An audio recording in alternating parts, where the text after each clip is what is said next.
Welcome to Generation Dragons episode 86. Steve, how are you? Clint, my man, I'm doing well, but it's a sad show today. It is a sad show. We're here to talk about, before we start talking about why we're here to talk about stuff, thanks everybody for tuning in. Hope you enjoyed the last show. Steve and I were together in person. We actually hung out. It was pretty cool. We are real friends outside of just doing this. See, we hung out with each other. But yes, Steve, like you said, actually cheers first. Dink. Dink.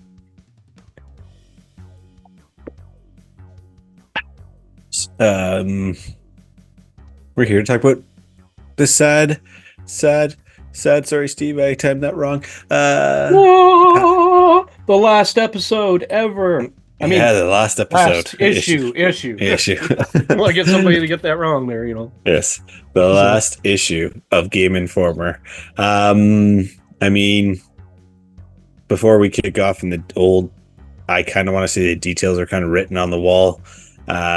If you did read or listen to their podcasts, you may have heard Game Informer talk about how they weren't doing so well and they wanted people to subscribe to the magazine on the website. You go on the website and it's like $1 issue type thing, which is crazy if you're in the States.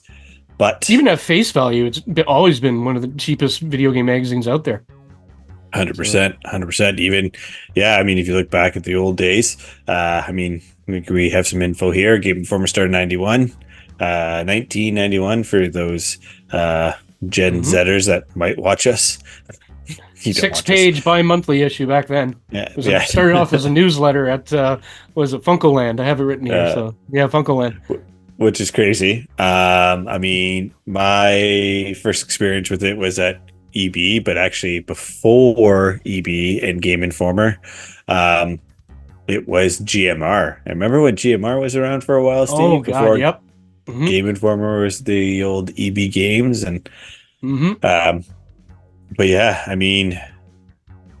Steve, you want to take it off on anything you want to say, add to it, but sure. I remember I'll start with my worst memories and then my best memories, and we'll kind of bounce it off. This one can be a shorter show because there's really not a lot to say except for our thoughts and feelings. But I used to hate having to sell that magazine with every single customer.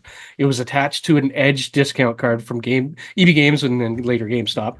But man, that drove me nuts because it was like you said that 30, 40, 50 times, sometimes in the morning, just with the customers coming in. Would you like the blah, blah, blah, blah? It's only this much, and you get a free Edge card.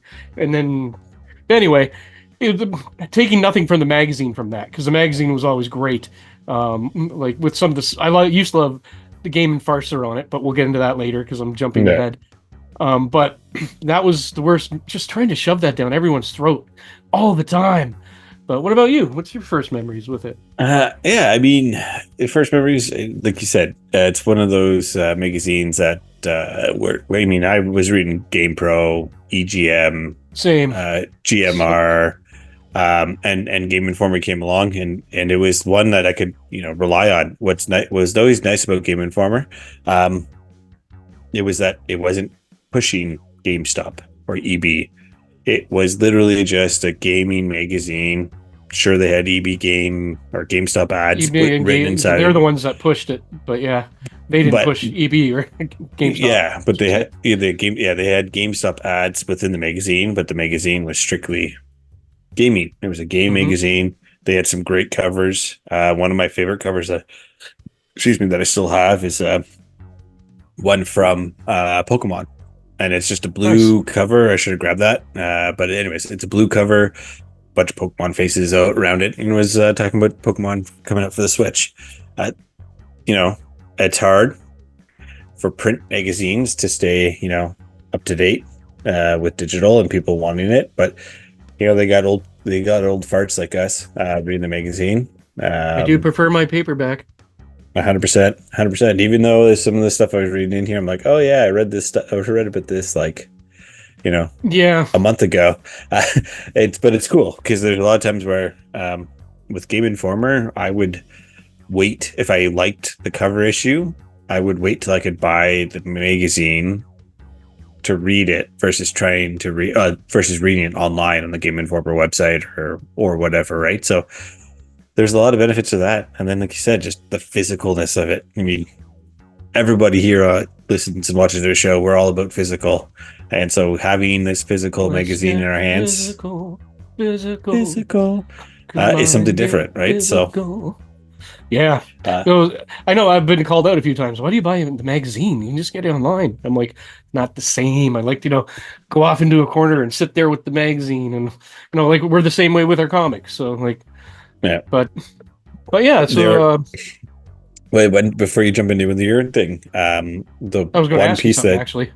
Oh, okay. Well, But okay. go ahead. Before you ask me, there are a couple. There's always a few articles that are written in the magazine that I find that aren't on their website, and it's just like, Mm, um, they were doing stuff about family gaming with families, some history, history style articles, like stuff like that, which is just those are nice. You get into it, and you're like, okay, well, I'm going to read about Dragon Age today. Oh, look, there's this, and this, um, yep. within the issues, right? So. Yeah, sorry, Steve. Were you gonna ask me, friend? You were gonna ask me What something. was your favorite moment or magazine, even if you can remember? Because there's like almost 400 issues, if I remember. I have it written here how many were launched, 300 and something, if I remember. But 367, Steve. Three hundred yeah. sixty-seven. So does anything stand out? You did say the covers with Pokemon. Yeah, with Pokemon, I believe. Well, there's a Halo one, some Resident Evil Hmm. ones. Not Resident Evil. I kept Resistance my for. Halo.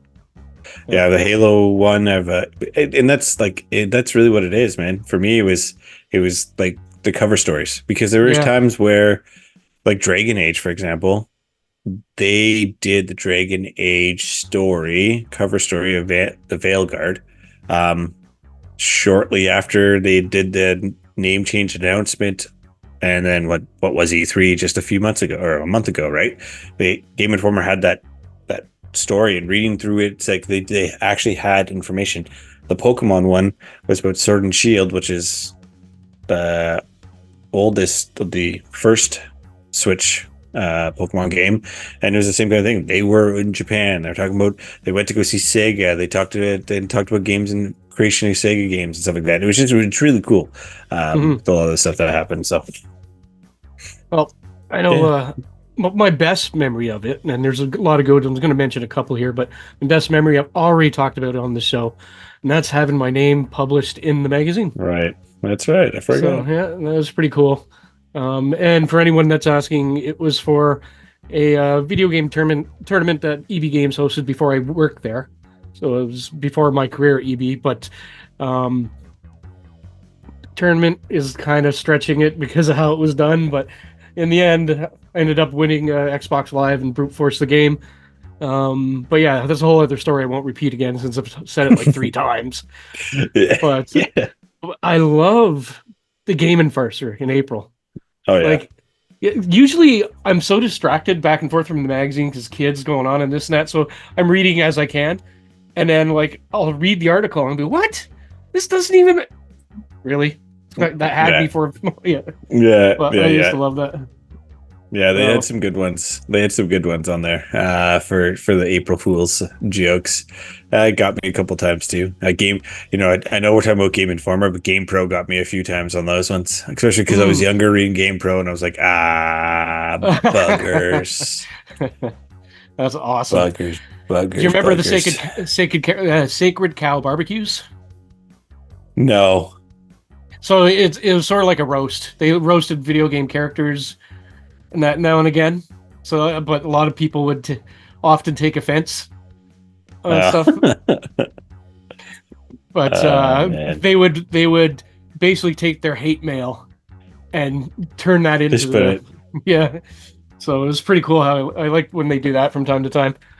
But smart. man, I'm going to miss the magazine. Anytime I stop at EB, I always peek around to see if there's a new issue. And I always feel bad for the boys or girls working there because if I don't find anything but the magazine, I know it sucks because they're tracked for their numbers.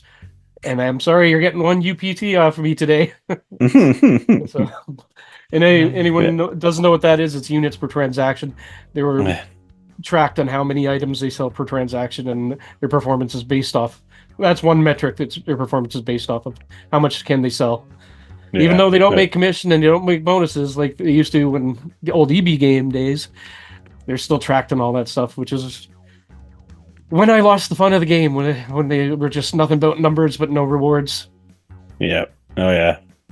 No, I mean, like you're right. It's gonna suck. I had a subscription to it for a good 2 years, I think, is what I Mhm. had the last time. Ended in 2022, I think it was. Um, it sucked because, especially in Canada, I would have joined. I would have jumped back on my subscription, renewed it back then, but they stopped it, right? And Mhm. then, like I said earlier, that's kind of when you started to feel.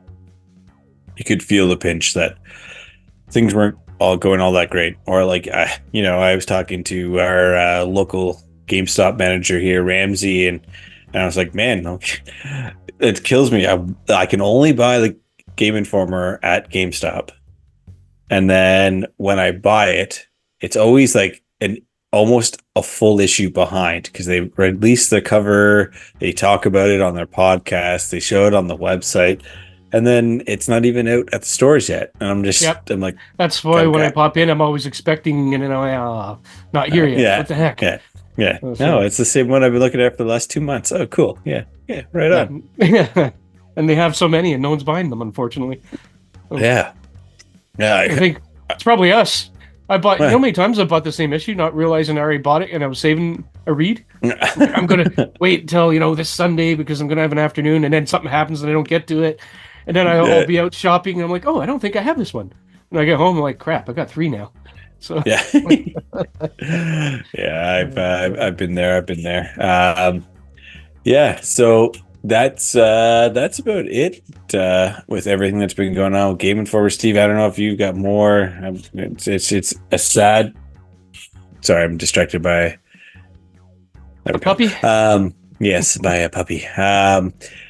The it is sad. It hurts, right? Like as of now, for magazines that you could buy, there's nothing that's multi-platform that's North American, right? Everything is like UK has Edge, which is great. I'll It's about triple the price, that's the but problem, I'm yeah. gonna have to fork it out because I love my physical media. Um, and then like for myself, I support Nintendo Force, which is kind of like a Nintendo Power, but they started on Um, Patreon. The guy used to be an editor. I can't remember where he started, but anyways, started this Nintendo Force, which is kind of a pickup from Nintendo Power, and that's about it, right? So it's kind of it's things like that.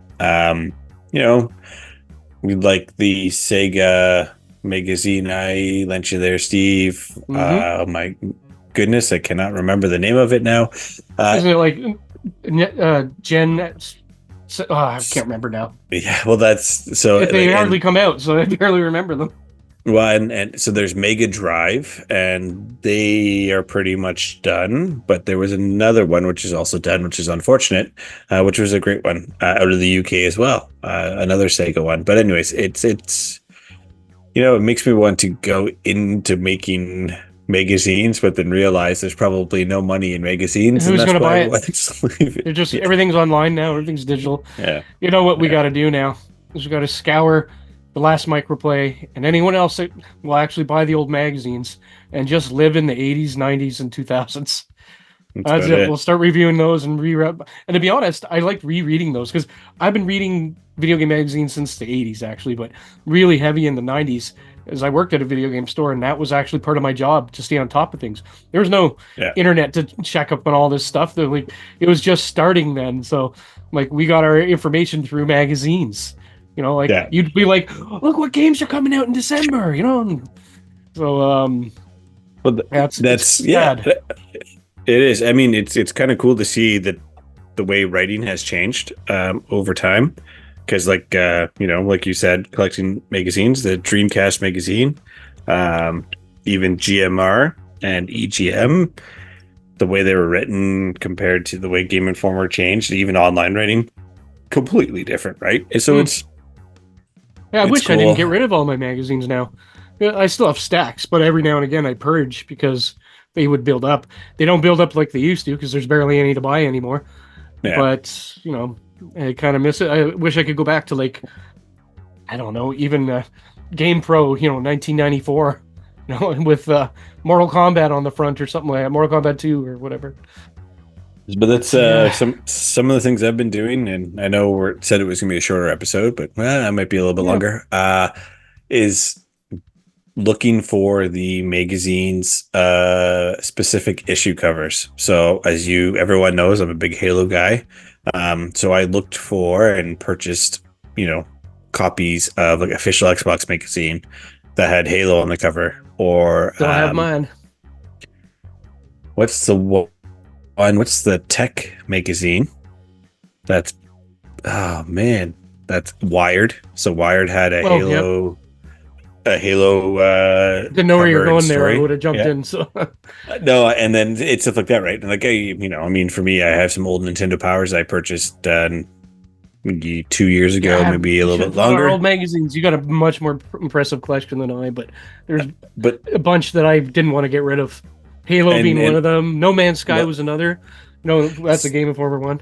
But yeah, but that's exactly it. So it's keeping those ones, and that's what I've been doing, right? Like there are some magazines, and I look at like I threw out a few Game Informer magazines recently because I'm like I don't care about the cover, and I don't care about the cover story, right? So like yeah, yeah, um, but anyways, Steve, that's all I it's a got, man. sad I'm ready day. to. Yeah, It is. Let's it's a s- cheers to Game Informer and 33 years okay. of great magazine.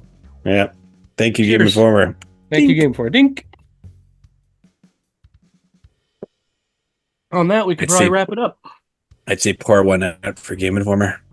I just did. So, No. But yeah, everyone thanks for tuning in. You let us know. Have you read Game Informer? When was the last time you read Game Informer? Did you listen to the podcast? Did you read their websites? Did you do any of that? If not, did you read old magazines? do you have Nintendo any you want Power, to I'm get rid sure. of? Yeah, You got give us a stacks that are call. sitting there, but in all seriousness, comment. What do you guys like? Yeah, What were you reading? When did you yeah. start? So yeah. All Yeah, it's not even just Game Informer. Was it Wizard? I think it is. No, I can't remember. No, anyways, there are other magazines that have recently stopped that are outside of video games. I used D to and miss D the official stuff and Xbox magazine. That was one I subscribed to. And that official was back in the Xbox. days when you'd get the demo disc via disc instead of just downloading the demo. He's gonna show me fear. Ah, I damn it! I pull it out, but I get too many things on top of it. But in the way. But That's what yes, she said. I hear. Yeah. That Uh, doesn't so, really work anyways, there, but no, yeah. no. Thanks for tuning in, everybody. We really appreciate it. Hit the like and subscribe video. I don't like saying that. Or if you if you're a podcast listener, give us a like on the old podcasting systems. Steve, as always, Keep collecting, my man, keep gaming and and keep keep safe. safe. Ding. Dink. Man, shitty that we're losing it. Big time.